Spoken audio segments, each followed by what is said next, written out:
জিনিসপত্রের দাম বাড়ে, তারপরে এরপর ঢাকে আসে নাকি সিন্ডিকেট দাম।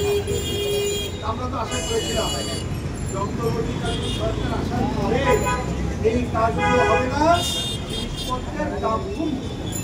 আজকে যখন ক্যাব এই সময় আয়োজন করেছে, আমি বলবো করতে বাধ্য হয়েছে, জিনিসপত্রের দাম একটা ভয়াবহ চিত্র হয়ে যাচ্ছে। এই জন্য আমি বলি যে মুক্ত হৃদয়েই আমরা এখানে এই সভায় উপস্থিত হয়েছি।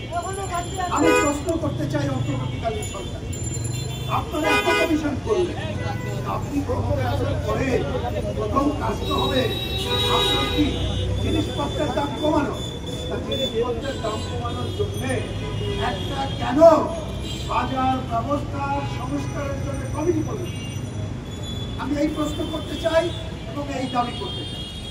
কেউ বলতে পারেন ভাই সংস্কারের কমিটি করে কি আমার মেলার সময় দিতে জেনারেটর লাগবে না, কাজের কাজ করলে বেশি সময় লাগে না। দেখেন না আমাদের শ্বেতপত্র প্রণয়ন কমিটি গতকাল রিপোর্ট দিয়েছে, ভাই দেখছেন না কত লক্ষ কোটি টাকা পাচারের কথা। আমি আজকে পরিষ্কার বলি, সরকারের প্রতি দাবি জানাই অনতিবিলম্বে বাজার ব্যবস্থা সংস্কারে একটা সংস্কার কমিটি করুন। যদি আপনাদের লোক না থাকে, এখানে ক্যাবিনেট সেক্রেটারি অ্যাডভোকেট হুমায়ুন ভাই আছেন, ওনার সাথে কথা বলুন। আমরা বিনা পয়সায় বিনা খরচে এই সংস্কার কমিটির হয়ে বিকল্প প্রস্তাবনা সরকারের কাছে হাজির করব। আমার দ্বিতীয় বক্তব্য হল, জিনিসপত্রের দাম কমাইতে গেলে আহামরি কাজ করতে হবে। পরিষ্কার তিনটা কথা। প্রথম কথা, উৎপাদন খরচ কমাতে হবে।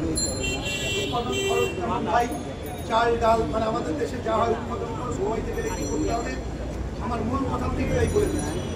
এক, সারের দাম কমান, কীটনাশকের দাম কমান, পানির দাম কমান, বিদ্যুতের দাম কমান, জিনিসপত্রের দাম কমান।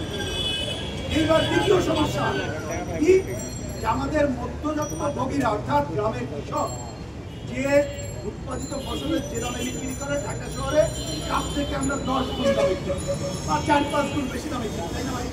তাহলে এইটা ভাঙতে গেলে ওইখানে একটা উৎপাদক সমবায় করেন, তাকে একটা ক্রেতা সমবায়, মধ্যস্বত্বভোগী ভেঙে ফেলেন, চাঁদাবাজ ভেঙে ফেলেন, সরবরাহ ঠিক রাখেন, দেখবেন এই জিনিসপত্রের দাম কন্ট্রোলে চলে আসে।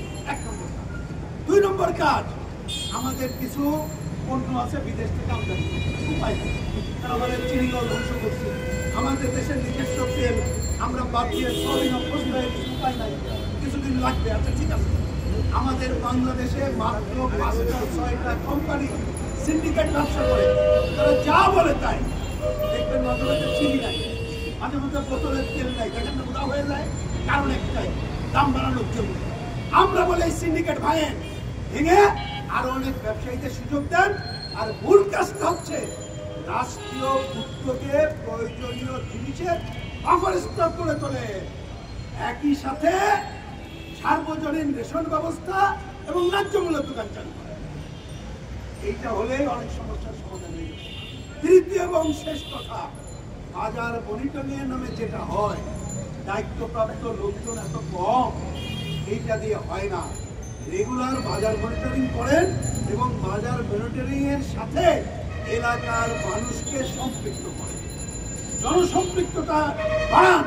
তার মধ্য দিয়েই দেখবেন আমরা জিনিসপত্রের দাম মোটামুটি নিয়ন্ত্রণে আনতে পারছি। আমি আমাদের পক্ষ থেকে এই কথাটুকু বলে এবং ক্যাবের পক্ষ থেকে আজকে যে দাবিগুলো এখানে উত্থাপিত হয়েছে তার সাথে একাত্মতা ঘোষণা করে আমার কথা শেষ করছি। ধন্যবাদ।